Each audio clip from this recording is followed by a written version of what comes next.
ಸ್ನೇಹಿತರೆ, ಅದು ಪ್ರಕೃತಿಯ ಮಡಿಲಲ್ಲಿನ ದಿವ್ಯ ಕ್ಷೇತ್ರ.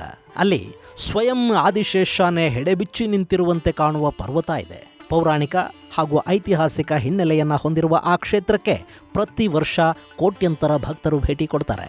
ಜನ್ಮ ಜನ್ಮಾಂತರಗಳ ನಾಗದೋಷಗಳು ಅಲ್ಲಿಗೆ ಹೋದರೆ ಪರಿಹಾರ ಆಗುತ್ತವೆ ಅನ್ನೋ ನಂಬಿಕೆ ಇದೆ. ಅಂಥ ಪುಣ್ಯಕ್ಷೇತ್ರದಲ್ಲಿ ಈಗ ಜಾತ್ರಾ ಸಂಭ್ರಮ. ಇದೇ ತಿಂಗಳು 26ನೇ ತಾರೀಕಿನಿಂದ ದೇವಾಲಯದಲ್ಲಿ ವಿಶೇಷ ಪೂಜೆ ಪುನಸ್ಕಾರಗಳು ಶುರುವಾಗುತ್ತವೆ. ಆ ಜಾತ್ರಾ ಮಹೋತ್ಸವಕ್ಕೆ ಲಕ್ಷಾಂತರ ಜನ ಸೇರುವ ಸಾಧ್ಯತೆ ಕೂಡ ಇದೆ. ಆ ಸಂಭ್ರಮವನ್ನು ಸ್ಕಂದ ಷಷ್ಠಿ ಅಥವಾ ಚಂಪಾಷಷ್ಠಿ ಅಂತ ಕರೆಯಲಾಗುತ್ತೆ. ಈ ಕಾರ್ಯಕ್ರಮ ನಡೀತಾ ಇರೋದು ಕರ್ನಾಟಕದ ಪ್ರಮುಖ ಧಾರ್ಮಿಕ ಕ್ಷೇತ್ರಗಳಲ್ಲಿ ಒಂದಾಗಿರುವ ಕುಕ್ಕೆ ಸುಬ್ರಹ್ಮಣ್ಯದಲ್ಲಿ.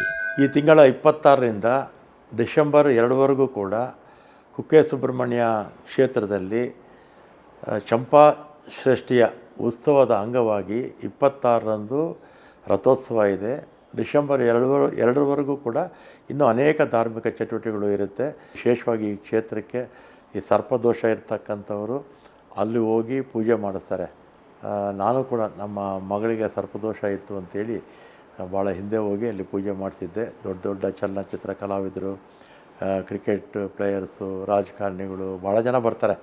ಬಂದು ಅಲ್ಲಿ ಸರ್ಪದೋಷ ನಿವಾರಣೆ ಮಾಡಿಸ್ಕೊಳ್ತಾರೆ.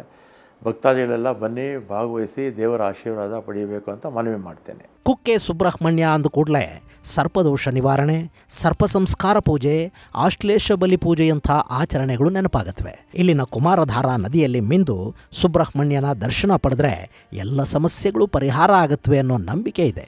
ಸಾವಿರಾರು ವರ್ಷಗಳಿಂದಲೂ ಈ ಕ್ಷೇತ್ರಕ್ಕೆ ಕುಕ್ಕೆ ಪಟ್ಟಣ ಅಂತ ಕರೆಯಲಾಗ್ತಾ ಇತ್ತು. ಇಲ್ಲಿ ಸುಬ್ರಹ್ಮಣ್ಯನನ್ನ 5 ಹೆಡೆಗಳ ನಾಗನ ರೂಪದಲ್ಲಿ ಪೂಜಿಸಲಾಗತ್ತೆ. ಹಾಗೆ ಕಾರ್ತೀಕ ಮಾಸ ಮುಗಿದು ಮಾರ್ಗಶಿರ ಮಾಸ ಪ್ರಾರಂಭದ ಶುಕ್ಲ ಪಕ್ಷದ ಸಮಯದಲ್ಲಿ ಸ್ಕಂದಷಷ್ಠಿಯನ್ನು ಆಚರಣೆ ಮಾಡ್ತಾರೆ. ಇದನ್ನು ಚಂಪಾಷಷ್ಠಿ, ಜಾತ್ರಾ ಮಹೋತ್ಸವ ಅಂತ ಕೂಡ ಕರೆಯಲಾಗುತ್ತೆ. ಈ ವರ್ಷ ಇದೇ ನವೆಂಬರ್ 26ನೇ ತಾರೀಕು ಈ ಜಾತ್ರಾ ಮಹೋತ್ಸವ ನಡೆಯಲಿದ್ದು ಡಿಸೆಂಬರ್ 2ರವರೆಗೆ ವಿವಿಧ ಧಾರ್ಮಿಕ ಕಾರ್ಯಕ್ರಮಗಳು ಅಲ್ಲಿ ನಡೆಯುತ್ತವೆ. ಈ ಚಂಪಾಷಷ್ಠಿಯ ದಿನ ಸುಬ್ರಹ್ಮಣ್ಯನನ್ನು ಪೂಜಿಸಿದರೆ ಸರ್ಪದೋಷ ನಿವಾರಣೆ ಆಗುತ್ತೆ ಅನ್ನೋ ನಂಬಿಕೆ ಇದೆ. ಕರ್ನಾಟಕ, ತೆಲಂಗಾಣ ಮತ್ತು ಆಂಧ್ರ ಪ್ರದೇಶದ ಹಲವು ಭಾಗಗಳಲ್ಲಿ ಈ ಸ್ಕಂದ ಷಷ್ಠಿಯ ಆಚರಣೆ ಇದೆ. ಅದರಲ್ಲೂ ತಮಿಳುನಾಡು ಹಾಗೂ ಕರಾವಳಿ ಭಾಗದಲ್ಲಿ ಸ್ಕಂದ ಷಷ್ಠಿ ಹೆಚ್ಚು ವಿಶೇಷವಾಗಿ ಕಾಣುತ್ತೆ. ಇನ್ನು ಈ ಚಂಪಾಷಷ್ಠಿಯ ಆಚರಣೆಯ ಹಿಂದೆ ಒಂದು ಪೌರಾಣಿಕ ಕಥೆ ಕೂಡ ಕೇಳಿಬರುತ್ತೆ.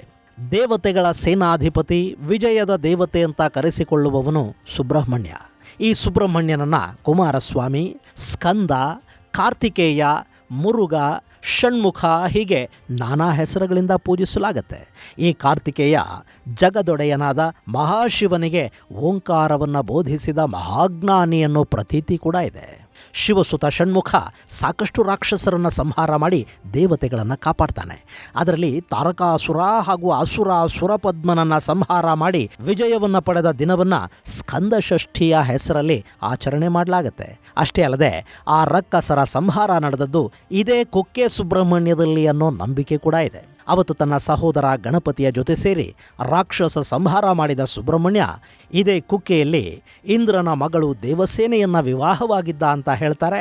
ಆ ಘಟನೆ ನಡೆದದ್ದು ಕೂಡ ಇದೇ ಚಂಪಾಷಷ್ಠಿಯ ದಿನ ಅನ್ನೋದು ಒಂದು ನಂಬಿಕೆ. 26/11/2025 ಮುಂಜಾನೆ ಶ್ರೀದೇವರಿಗೆ ವರ್ಷಕ್ಕೆ ಒಮ್ಮೆ ಮಾತ್ರ ನಡೆಯುವಂತಹ ಶ್ರೀ ಬ್ರಹ್ಮರಥೋತ್ಸವ ವಿಜೃಂಭಣೆಯಿಂದ ನಡೆಯಲಿಕ್ಕಿದೆ.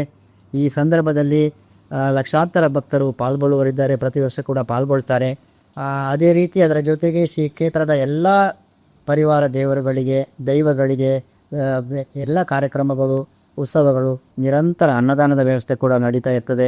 ಗೆಳೆಯರೆ, ಈ ಕುಕ್ಕೆ ಸುಬ್ರಹ್ಮಣ್ಯ ಸರ್ಪದೋಷ ನಿವಾರಣೆಗೆ ಹೆಸರುವಾಸಿಯಾಗಿರುವ ಧಾರ್ಮಿಕ ಕ್ಷೇತ್ರ. ಈ ಹಿನ್ನೆಲೆಯಲ್ಲಿ ಇಲ್ಲೊಂದು ಸ್ಥಳ ಪುರಾಣ ಕೂಡ ಕೇಳಿಬರುತ್ತೆ. ತನ್ನ ತಾಯಿ ವಿನುತೆಗೆ ಸರ್ಪಗಳ ತಾಯಿ ಕದ್ರು ಮತ್ತು ಸರ್ಪ ಸಂಕುಲದಿಂದ ಅವಮಾನ, ಅನ್ಯಾಯ ಆದಾಗ ಅದಕ್ಕೆ ಪ್ರತೀಕಾರ ಹೇಳಲು ಹೊರಟ ಗರುಡ ಸರ್ಪ ಸಂಕುಲವನ್ನು ನಾಶ ಮಾಡೋ ಪ್ರತಿಜ್ಞೆಯನ್ನು ಮಾಡ್ತಾನೆ. ಇದರಿಂದ ಭಯಗೊಂಡ ವಾಸುಕಿ ಇದೇ ಕುಕ್ಕೆ ಪಟ್ಟಣದ ಕುಮಾರ ಪರ್ವತದ ಬಿಲದ್ವಾರದ ಗುಹೆಯಲ್ಲಿ ಅಡಗಿ ಕೂತ್ನಂತೆ. ಮುಂದೆ ತಾರಕಾಸುರ ಮತ್ತು ಸುರಪದ್ಮನ ಸಂಹಾರದ ನಂತರ ತನ್ನ ರಕ್ತ ಸಿಕ್ತ ಖಡ್ಗವನ್ನು ಕುಮಾರಧಾರೆಯಲ್ಲಿ ತೊಳೆಯೋದಿಕ್ಕೆ ಬಂದ ಕಾರ್ತಿಕೇಯನನ್ನು ಕಂಡ ವಾಸುಕಿ ಅವನನ್ನು ಸ್ತುತಿಸಿ ಪ್ರಸನ್ನಗೊಳ್ಳೋ ಹಾಗೆ ಮಾಡ್ತಾನೆ. ವಾಸುಕಿಯ ಭಕ್ತಿಗೆ ಮೆಚ್ಚಿದ ಸುಬ್ರಹ್ಮಣ್ಯ ಅವನಿಗೆ ಅಭಯವನ್ನು ಕರುಣಿಸ್ತಾನೆ. ಅಷ್ಟೇ ಅಲ್ಲ, ವಾಸುಕಿಯ ಪ್ರಾರ್ಥನೆಯಂತೆ ತಾನು ಕುಕ್ಕೆಯಲ್ಲಿ ನೆಲೆಸಿ ಸರ್ಪಸಂಕುಲವನ್ನು ಕಾಪಾಡುವ ಮತ್ತು ಅಲ್ಲಿಗೆ ಬರುವವರ ಸರ್ಪದೋಷಗಳ ನಿವಾರಣೆಯ ಭರವಸೆಯನ್ನು ಕೂಡ ಸುಬ್ರಹ್ಮಣ್ಯ ಕೊಟ್ಟನಂತೆ. ಹೀಗಾಗಿ ಅಲ್ಲಿ ಸುಬ್ರಹ್ಮಣ್ಯನ ಆರಾಧನೆ ತಲತಲಾಂತರಗಳಿಂದ ನಡೀತಾ ಬರ್ತಾ ಇದೆ. ಸುಬ್ರಹ್ಮಣ್ಯನನ್ನು ಪೂಜಿಸುವ ಭಕ್ತರ ಎಲ್ಲ ಸರ್ಪದೋಷಗಳು ಅಲ್ಲಿ ನಿವಾರಣೆ ಆಗುತ್ತವೆ ಅನ್ನೋ ನಂಬಿಕೆಯಲ್ಲಿದೆ. ಪುರಾಣದ ಈ ಕಥೆಯನ್ನು ಪುಷ್ಟೀಕರಿಸುವ ಹಾಗೆ ಈಗಲೂ ಕುಕ್ಕೆಯಲ್ಲಿ ಬಿಲದ್ವಾರ ನಮಗೆ ನೋಡೋದಕ್ಕೆ ಸಿಗುತ್ತೆ. ಇಲ್ಲಿ ಸುಬ್ರಹ್ಮಣ್ಯ ನೆಲೆಸಿದ ಕಾರಣ ಇದು ಕುಕ್ಕೆ ಸುಬ್ರಹ್ಮಣ್ಯ ಅನ್ನೋ ಖ್ಯಾತಿಯನ್ನು ಪಡೀತು ಅನ್ನೋದು ಸ್ಥಳ ಪುರಾಣ.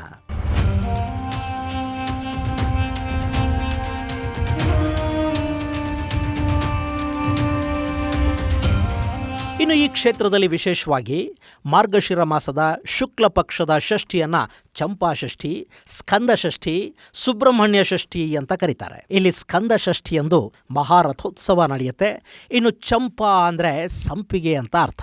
ಈ ಚಂಪಾ ಷಷ್ಠಿಯ ದಿನ ಸುಬ್ರಹ್ಮಣ್ಯ ಸ್ವಾಮಿಗೆ ಸುಗಂಧ ಭರಿತ ಸಂಪಿಗೆ ಪುಷ್ಪಗಳಿಂದ ಪೂಜಿಸೋದ್ರಿಂದ ಸರ್ಪದೋಷಗಳು ನಿವಾರಣೆ ಆಗುತ್ತವೆ ಅನ್ನೋದು ನಂಬಿಕೆ. ಅಷ್ಟು ಮಾತ್ರ ಅಲ್ಲದೆ ಸ್ಕಂದ ಷಷ್ಠಿಯಂದು ದಾನ ಹಾಗೂ ಸ್ನಾನದಂಥ ಆಚರಣೆ ಮಾಡೋ ವ್ಯಕ್ತಿ ತನ್ನ ಎಲ್ಲ ಪಾಪಗಳಿಂದ ಮುಕ್ತಿಯನ್ನು ಪಡ್ಕೋತಾನೆ ಅಂತ ನಂಬಲಾಗುತ್ತೆ.